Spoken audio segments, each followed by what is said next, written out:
அன்பு நேயர்களுக்கு கனிவான வணக்கம். நேற்று என்டிஏ கூட்டணியின் தொகுதி உடன்பாடு நிறைவு பெற்றது. என்டிஏ கூட்டணியில் அதிமுகவிற்கு அடுத்து பெரிய கட்சியாக இருக்கக்கூடிய பாஜகவிற்கு 27 தொகுதிகளை ஒதுக்கி இருப்பதாக எடப்பாடி பழனிசாமி அவர்கள் தெரிவித்திருந்தார். இதேபோன்று பாட்டாளி மக்கள் கட்சிக்கு 18 தொகுதிகள், அமமுகவிற்கு 11 தொகுதிகள் என கூறியிருந்தார்.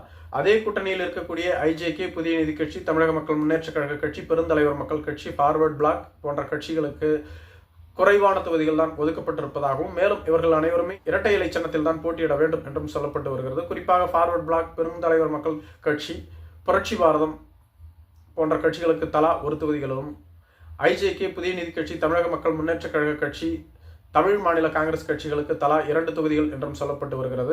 6 தொகுதிகளை கேட்ட தமிழ் மாநில காங்கிரஸ் கட்சியின் தலைவரான ஜி.கே. வாசன் அவர்கள் 2 தொகுதிகளை எடப்பாடி பழனிசாமி அறிவித்ததால் அதிர்ச்சியில் அவர் கூட்டணி உடன்பாட்டில் கையொப்பம் இடவே வரவில்லை என்று சொல்லப்பட்டு வருகிறது. மேலும் ஜி.கே. வாசன் கூட்டணியிலிருந்து வெளியேறுவாரா என்பது கேள்விக்குறியாக இருந்து வருகிறது. தற்பொழுது பாஜகவிற்கு 27 தொகுதிகள் ஒதுக்கப்பட்டிருக்கிறது. பாஜக 60 தொகுதிகளை கேட்டது. குறைந்தபட்சம் 35 தொகுதியிலாவது ஒதுக்க வேண்டும் என்று கேட்டார்கள். ஆனால் எடப்பாடி பழனிசாமியோ பாஜகவிற்கு சொல்லிக்கொள்ளும் அளவிற்கு வாக்கு வங்கி இல்லை. மேலும் எதிரணியில் திமுக கூட்டணியில் காங்கிரஸ் கட்சிக்கு 28 தொகுதிகளைத்தான் ஒதுக்கியிருக்கிறார்கள். அதை விட 1 தொகுதியை குறைவாகத்தான் ஒதுக்குவேன் என்பதற்காகவே வெறும் 27 தொகுதிகளை ஒதுக்கியிருப்பதாக சொல்லப்பட்டு வருகிறது.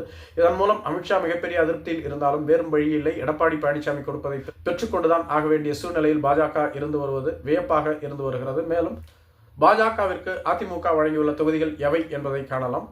வடக்கு மற்றும் சென்னை மண்டலத்தில் சென்னையில் மயிலாப்பூர், தியாகராயர் நகர், விருகம்பாக்கம், வேளச்சேரி, வேலூர் மாவட்டத்தில் கேவிக்குப்பம், கடலூர் மாவட்டத்தில் திட்டக்குடி, பாஜக கொங்கு மண்டலத்தில் கோயம்புத்தூர் மாவட்டத்தில் உள்ள 10 தொகுதிகளில் 5 தொகுதிகளை கேட்டுள்ளது. அதுவும் கிடைத்திருப்பதாகவும் சொல்லப்பட்டு வருகிறது. குறிப்பாக கோவை வடக்கு, கோவை தெற்கு, சிங்காநல்லூர், கவுண்டம்பாளையம் மற்றும் வால்பாறை தனி தொகுதிகள்.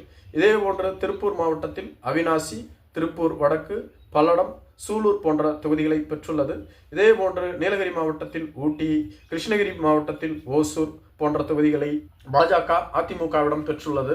டெல்டா மண்டலத்தில் நாகப்பட்டினம் மாவட்டம், கீழவேலூர் தனி தொகுதி, தஞ்சாவூர் மாவட்டம், கும்பகோணம், நாகர்கோவில், கன்னியாகுமரி, குளச்சல், கிள்ளியூர் என்ற 4 தொகுதிகளை கன்னியாகுமரி மாவட்டத்திலிருந்து பாஜக பெற்றுள்ளது. இந்த மாவட்டத்தில் 6 தொகுதிகள் இருக்கிறது. திருநெல்வேலி மாவட்டத்தில் திருநெல்வேலி, ராதாபுரம், மதுரை மாவட்டத்தில் மதுரை தெற்கு, திருப்பரங்குன்றம் போன்ற 27 தொகுதிகளை பாஜகவிற்கு அதிமுக ஒதுக்கியுள்ளதாக சொல்லப்பட்டு வருகிறது. மேலும் காங்கிரஸ் கட்சியிலிருந்து பாஜகவில் இணைந்த விளவங்கோடு தொகுதியினுடைய முன்னாள் சட்டமன்ற உறுப்பினர் விஜயதாரணி, இதேபோன்று சமத்துவ மக்கள் கட்சியின் தலைவரான சரத்குமார் போன்றோர்கள் பாஜகவில் இணைந்திருந்தார்கள். இவர்கள் இருவரும் வரும் தேர்தலில் போட்டியிட விருப்பம் தெரிவித்திருந்ததாக சொல்லப்பட்டு வருகிறது. மேலும் இருவரும் இதுவரையிலும் தங்களுக்கு உரிய பதவி பாஜகவில் ஒதுக்கப்படவில்லை என்ற அதிருப்தியில் இருந்து வருகிறார்கள்.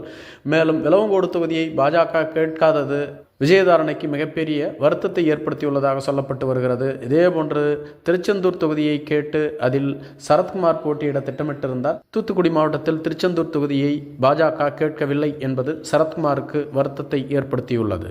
பாஜக இந்த முறை கன்னியாகுமரி மற்றும் கோயம்புத்தூர் மாவட்டத்தில் அதிகபட்சமான தொகுதிகளை பெற்றுள்ளது. இதற்கு அடுத்ததாக சென்னை. இந்த பகுதிகளில் தான் பாஜகவிற்கு அதிகமான வாக்கு வங்கி இருப்பதாக சொல்லப்பட்டு வருகிறது. மேலும் பாஜகவினுடைய முன்னாள் தலைவர் அண்ணாமலை அவர்கள் இந்த தேர்தலில் போட்டியிட விருப்பம் இல்லை என கூறியிருக்கிறார். இதன் மூலம் பாஜகவிற்கு பின்னடைவா என்ற கேள்வி எழுப்பப்பட்டு வருகிறது. ஒருவேளை அண்ணாமலை அவர்கள் போட்டியிட்டால் கோயம்புத்தூர் மாவட்டத்தில் தான் போட்டியிடுவார் என்று சொல்லப்பட்டு வருகிறது. இதேபோன்று பாஜகவினுடைய தற்பொழுதைய தலைவரான நயினார் நாகேந்திரன் திருநெல்வேலி மாவட்டத்தில் போட்டியிடுகிறார். இதேபோன்று தமிழிசை சவுந்தரராஜன், வானதி சீனிவாசன், ஹெச் ராஜா, சரத்குமார் போன்றவர்களும் போட்டியிட தொடர்ந்து தொகுதிகளை கேட்டு வருகிறார்கள். நன்றி.